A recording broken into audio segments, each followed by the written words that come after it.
সম্মানিত ভিউয়ার্স, দেখুন এই পয়েন্টে এই যে দুটো ট্রানজিস্টর আছে,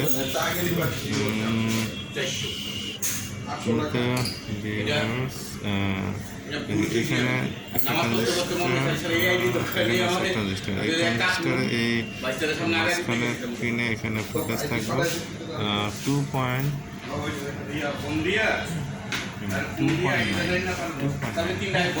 আর এই পিনে যে মাঝখানের পিনে থাকবে মাইনাস এখানে থাকবে -5 ভোল্ট। হ্যাঁ, এই যে -5 ভোল্ট, কিন্তু এখানে ছিল 3.3 ভোল্ট, 3.5 ভোল্ট ছিল। হ্যাঁ, আর এইখানে যে পয়েন্টটা এখানে থাকার কথা, এই যে এই পয়েন্টে ভোল্টেজ থাকার কথা ছিল হলো 2.3 ভোল্ট। হ্যাঁ, 2.3 ভোল্ট, কিন্তু এখানে ছিল 12 ভোল্ট, মানে 12+ ছিল। অর্থাৎ এখানে এটা থাকার কারণ হলো যে এই যে রেজিস্ট্যান্সটা আমি শর্ট করে দিয়েছি, এখানে কাটা ছিল রেজিস্ট্যান্সটা কাটা থাকার কারণে এখানে কোনো ভোল্টেজ, এই ডায়োডে ভোল্টেজ আসতো না।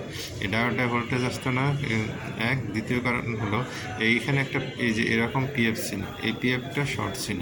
পিএফটা শর্ট থাকার কারণে এই রেজিস্ট্যান্সটা কেটে গেছিলো। রেজিস্ট্যান্সটা কাটার কারণে ভোল্টেজ ঢুকে নেই। তো রেজিস্ট্যান্সটা লাগানোর পরেও দেখি এখানে কোনো ভোল্টেজ নেই। পরে আমি এই পিএফটাকে খুলে ফেলাই, যেখানে একটা পিএফ ছিল, পিএফটাকে এই পিএফ আর এই পিএফ, এই দুইটা পিএফ খুলে ফেলার পরে এখন এখানে দেখেন ভোল্টেজ আসে। ঠিক আছে, এই পিনে ভোল্টেজ আসে।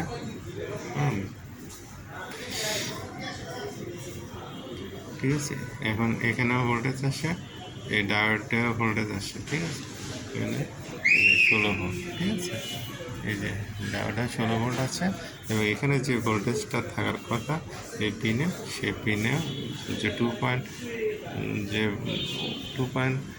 ভোল্ট থাকার কথা, 2.6 ভোল্ট থাকবো। হ্যাঁ, 2.6 ভোল্ট থাকার কথা, এখন 2.6 ভোল্ট আছে, 2.9 ভোল্ট, সরি 2.9 ভোল্ট আছে। তো চলুন দেখি এমনকি প্যানেল কাট ঠিক হয়েছে কিনা। তো